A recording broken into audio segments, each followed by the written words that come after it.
महाराष्ट्र में सत्तारूढ़ भारतीय जनता पार्टी भाजपा और शिवसेना एकनाथ शिंदे की महायुति की भारी जीत से अरबपति गौतम अडानी के नेतृत्व वाले समूह की $3 अरब की धारावी परियोजना को राहत मिली है। इसके तहत मुंबई की झुग्गी बस्ती धारावी को विश्व स्तरीय जिले के रूप में पुनर्विकसित किया जा रहा है। विपक्षी दल उद्धव ठाकरे के नेतृत्व वाली शिवसेना यूबीटी ने सत्ता में आने पर एशिया की सबसे बड़ी झुग्गी बस्ती के पुनर्विकास के लिए अडानी समूह को दी गई सारी जमीन वापस लेने और इस परियोजना को पूरी तरह से रद्द करने का वादा किया था। अमेरिकी अदालत में रिश्वतखोरी के आरोपों का सामना कर रहे अडानी के लिए उनकी पसंदीदा धारावी परियोजना को रद्द करना एक बड़ा झटका होता।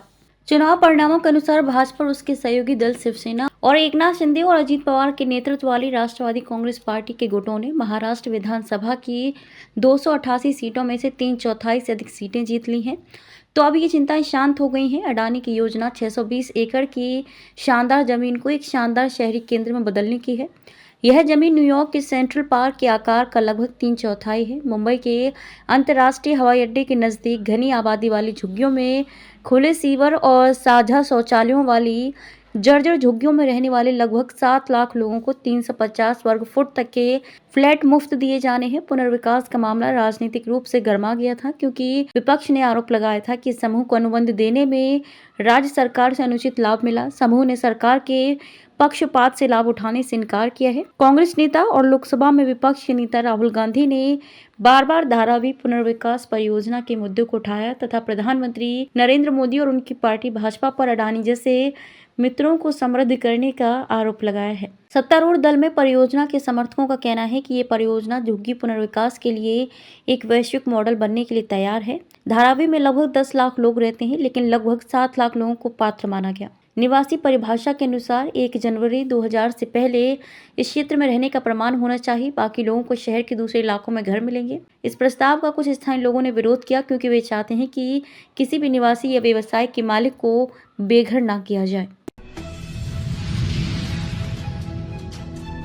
विधानसभा का चुनाव बड़ी शांति से संपन्न हुआ। कई नए चेहरे आए और कई पुराने चेहरे हार गए। दहिसर विधानसभा से मनीषा चौधरी को पार्टी ने तीसरी बार चुनाव लड़ने का मौका दिया था। उन्होंने बखूबी लड़ाई लड़ी और 44,000 अधिक मतों से विजयी हुई। उनके सामने शिवसेना उद्धव गुट के पूर्व विधायक विनोद घोसालकर थे। वहीं बोरीवली की सीट भी भाजपा ने बड़े आराम से जीत ली। इस सीट पर संजय उपाध्याय ने संजय भोसले को 1 लाख से अधिक वोटों से हराया है। तीसरी बार भारी मतों से आपको विजय दिलाई है, क्या संदेश देंगे दहिसर में जनता को? मैं भारतीय जनता पार्टी के सभी नेताओं का, महायुति के सभी नेताओं का, हमारे दहिसर के जनताओं का हार्दिक अभिनंदन करती हूँ और धन्यवाद देती हूँ। कोई भी दादागिरी से ना हटे, ना किसी से अफवाहों से उन्होंने ध्यान दिया। हमारे ऊपर विकास और हमने किए हुए काम के ऊपर लोगों ने जो विश्वास देके हमें तीसरी बार दहिसर विधानसभा का नेतृत्व करने के लिए दिया है। मेरी जनता ही मेरा दैवत है, मेरे नेता ही मेरे दैवत है, मेरे कार्यकर्ता ये मेरा बैकबोन है।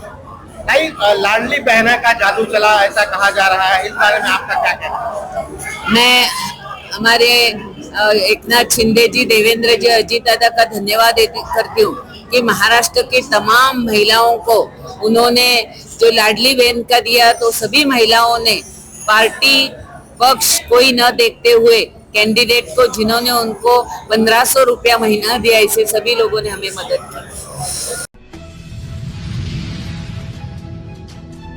महायुति की शानदार जीत के बाद सांसद श्रीकांत शिंदे समेत शिवसेना के सभी पदाधिकारियों ने एक स्वर में जीत की खुशी जताई। इस अवसर पर बोलते हुए सांसद शिंदे ने कहा कि ये जीत पिछले 2 वर्षों में महायुति द्वारा लिए गए कई फैसलों और लड़की बहन योजना, सरकार के आपादारी अभियान और मुख्यमंत्री एकनाथ शिंदे के अथक प्रयासों की जीत है। 2 वर्षात काम झालेले त्याची पोचपावती आहे का? हा महायुतीचा महाविजय आपण बोलू शकतो आणि माननीय मुख्यमंत्री एकनाथजी शिंदे साहेबांच्या नेतृत्वाखाली हा विजय आपण संपादित करू शकलो, मिळवू शकलो। त्याचबरोबर माननीय उपमुख्यमंत्री देवेंद्र फडणवीसजी आणि अजितदादा ह्या तिघांनी जे मिळून काम केलं गेले 2.25 वर्षांमध्ये, न थकता न थांबता राऊंड द क्लॉक। आम्ही नेहमी डेव्हलपमेंट बद्दलच बोललो, आम्ही कोणावरती टीका केली नाही, फक्त डेव्हलपमेंटचे राजकारण करण्याचं काम गेल्या 2.25 वर्षांमध्ये केलं। इन्फ्रास्ट्रक्चर उभं केलं आणि त्याचबरोबर योजना आणल्या। मुख्यमंत्री लाडकी बहीण योजना ज्या प्रकारे हिट झाली त्याचा आपल्याला रिझल्ट पाहायला मिळतोय। पण मुख्यमंत्री माझ्या लाडकी बहीण योजना याला एक किनार आहे शासन आपल्या दारी, हे देखील विसरून आपल्याला चालणार नाही की शासन आपल्या दारी याच्या माध्यमाने 5 कोटी लोकांपर्यंत थेट शासन पोहोचलं. तर फक्त जनतेची सेवा, जनतेसाठी जे काम आहे हे करण्याचं काम महायुतीच्या सरकारने केलेलं आहे. महायुतीचे मुख्यमंत्री एकनाथजी शिंदे साहेबांनी केलेलं आहे. दिवस रात्र अपार मेहनत, अपार कष्ट हे मुख्यमंत्री मोदयांनी घेतलेले, त्याचा रिझल्ट आपल्याला पाहायला मिळतोय. गेम चेंजर लाडकी बहीण योजना आणि शासन आपल्या दारी ठरतंय का? नक्कीच. बघा, सगळ्या योजना शासन आपल्या दारीपासून सुरुवात झाली. 5 कोटी लाभार्थी, त्यानंतर मुख्यमंत्री माझी लाडकी बहीण योजना, लेक लाडकी योजना, युवा कार्य प्रशिक्षण योजना, वयोश्री योजना, मुलींना मोफत उच्च शिक्षण, ह्या सगळ्या योजना फक्त लोकांसाठी अभिप्रेत असणारं काम सरकार करत राहिलं. त्याचा रिझल्ट जो आहे तो आज आपल्याला पाहायला मिळतोय. साहेब, आपण संपूर्ण महाराष्ट्र विचार केला तर जो मतदान आहेत जे त्या दिवशी महिलांची संख्या मोठ्या संख्येने जास्त होती आणि तीच संख्या जी आहे त्याच आज मतांच्या रूपाने लाडक्या भावावरती प्रेम करणारे ज्या बहिणी आहेत त्या बहिणी मोठ्या संख्येमध्ये बाहेर निघाल्या, कारण की कोणीतरी पहिल्यांदा त्यांच्याबद्दल विचार केला, त्यांना सक्षम करण्याचं काम केलं आणि मला वाटतं मताच्या रूपाने परतफेड करण्याचं काम लाडक्या बहिणींनी केलं. त्यांचं पण खूप खूप धन्यवाद व्यक्त करतो मी. सगळ्या महिला वर्गाचा धन्यवाद व्यक्त करतो की मोठ्या संख्येमध्ये आपण मतदान केल्यामुळे मतदानाची टक्केवारी देखील वाढली आणि आता लँडस्लाईड विक्टरीकडे म्हणजे आपण वाटचाल करतो.